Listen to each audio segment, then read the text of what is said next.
Hello, everybody, and welcome to another episode of the Divorced Woman's Guide podcast. How are you doing today? Can you believe that we are in the month of August? Is that not insane? I don't know where the summer has gone. Things are moving so fast this year. Don't forget to hit subscribe so that you don't miss a single episode that comes out every single week. And today is a solo episode. You guys get to hear some inspiration from me today. And actually, my inspiration came from another episode that I was just recording with a guest. And so, what I want to share with you guys today has to do with the fact that in order for me to choose myself for the first time in decades, it meant that divorce was on the table.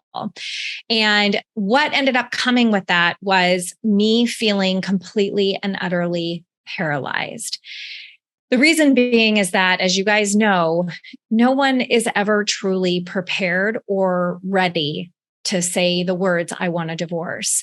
It isn't a class that we take in high school or college. It isn't a course you take when you are getting married, right? You take a course to learn how to have a baby and to parenting classes to learn how to be a parent. But we never step into the world of the possibility of divorce. And what I can tell you guys from my own experience is that it didn't matter how many books I read. It didn't matter how many podcasts I listened to or how many therapy sessions I went to. Going through divorce hits you differently when you are actually in the midst of it. And I say that because every single one of our stories is unique and different.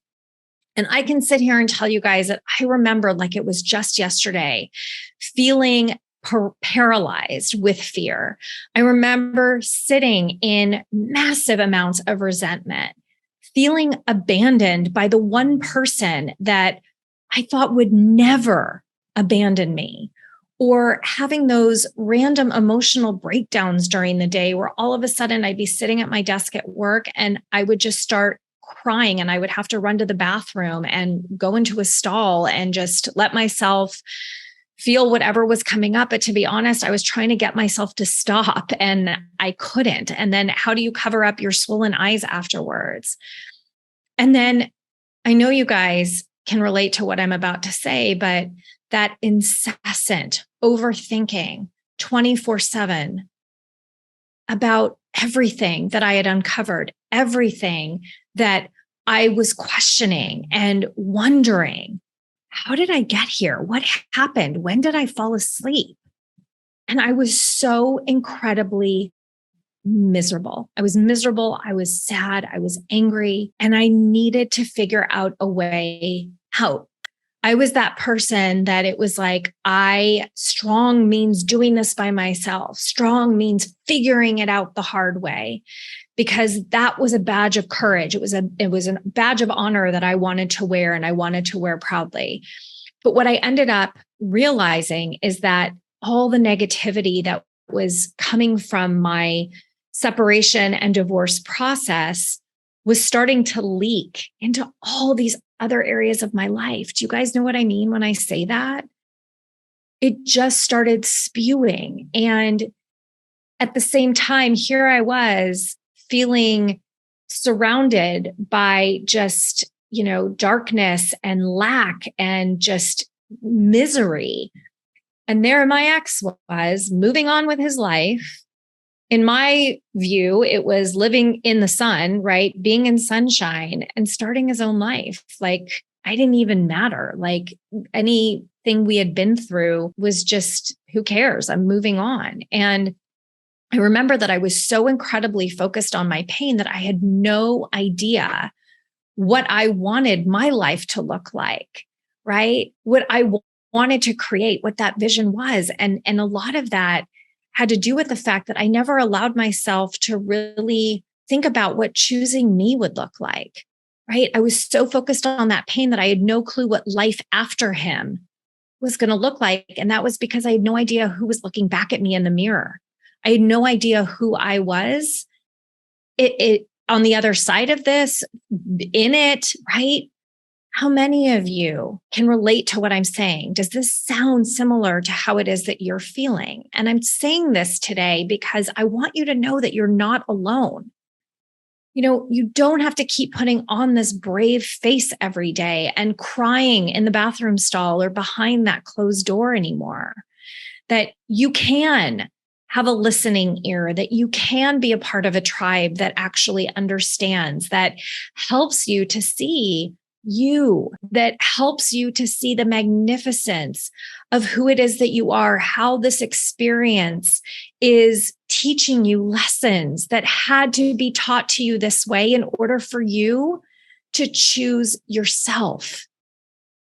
And more importantly, you deserve to have somebody in your corner that won't let you just exist anymore. I want you to thrive just like I was able to do. I want you to look back on your divorce as the greatest gift that has ever happened. I want you to see divorce as a tool for empowerment instead of one that fills you with that shame that I know you feel, that embarrassment. Choosing you means sometimes that divorce is your option. And I will sit here and tell you that I will choose me every day from here on out. And if my future partners understand why I get to choose and be me, then they can come along with the ride. Thank God I have an amazing boyfriend that sees me, that lets me be me, allows me to choose me every single day. But what I'm here to do is to invite you to rewrite your future on your own terms, right? Choosing you, choosing the you of the future, choosing you on your terms instead of being that reflection that you are so accustomed to being and living into and feeling the discomfort of being that version that everybody else sees. You get to start living life on your terms, and you get to do so unapologetically. How does that sound? What would that feel like for you? So if you're somebody who is ready to move past, right, this chapter, this phase, because that's what this is. It is a phase of your life, and you are ready to dive headfirst into the good part, okay? It's gonna take some feeling through it to get to the good part, okay? But I want to be able to help you and show you, because right now I'm sitting here on the other side as the example. Choosing me meant divorce, and I am sitting here on the other side of how amazing life gets to be. And you are no different than me. And I have helped countless women to do the same for themselves. And I want to help you get there as well.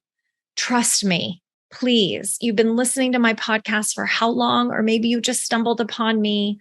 You can go to my website and read my testimonials. But what I know is that you are worth creating a vision for and having that life exist now, as soon as possible. The minute you say yes, you are in that momentum of transformation, because your next chapter gets to begin today. You guys, I have opened the doors. I only open them twice a year, and I've opened the doors to my group coaching program. If you are not following me on Facebook or Instagram or TikTok, or are not on my email list, you are maybe hearing this for the first time, but I have a group coaching program. It's called my Divorce Rehab Academy. And I walk you guys through the 5 steps that it will take to accelerate your healing and recovery process. Rehab is an acronym. The R is about reclaiming your identity and voice by establishing what your values are and creating boundaries around it. The E is all about ending your pity party, creating an owner mindset, right? Owning your choices, ending your victim mindset and that pity party that you've been living in, so that you can step into the healing part, the H, healing your wounds. That means stepping through the fear, focusing on self-love, and really putting yourself back into a place where your self-esteem, your self-confidence, and your self-worth start to go up again. And from there, you get to the A, which is all about accountability and acceptance, right? So actually finding acceptance through accountability, that you are responsible for where it is that you are and accepting where it is that you are. And you do that through many methods that I teach around, mindfulness and self-compassion and forgiveness, which I know is so hard for everybody. But once you have that foundation and you start forgiving yourself, you're able to build that amazing life, the one that you so desperately want. And so if you guys are interested in jumping in, the doors will close. They close on August 15th. It is closed. Nobody else is being let in. And for a limited time, the first couple of people that sign up, you're going to get into this program and you're going to get it at half the rate, because you're getting 6 months of the program for free. You're getting all of the same resources. And I'm throwing in all these incredible bonuses that involve one-on-one time with me. You get time with my team. There's the community aspect where I always say coaching for one is coaching for all. You're going to get so much value in helping you to navigate your stress and your anxiety and your resentment and the feelings of betrayal and all the fears and, the anger. We're going to push through that and get you to a place where you feel that sense of freedom and peace and joy and happiness, because at the end of the day, that is what you are responsible for. And I know that you are worth doing the work for, right? So if you're ready to stop settling, for this emotional turmoil that you're choosing to sit in, and having a supportive coach and community that won't let you settle for less than what you deserve, then do me a favor and show me that you're ready to end that blame game and step into your new life. You can click in the comments for the link to join my program. Like I said, limited time, and the doors will not open again until February. I invite you to choose you from here until the rest of your life, because what I know is possible for you is that you get to have and live the life that you so incredibly desire. And I know that at the root of that is also to feel seen and heard, and to use that voice and to stand in your power. Thank you so much for tuning in today. I hope that you found value in this podcast. You know that I always strive to provide hope and nuggets of information that really help you to just take that next step forward and to stay in momentum as it is that you are healing and recovering from your own divorce process. Thank you so much for tuning in today. Sending you all so much love, light, and joy. Mwah. Bye, everybody.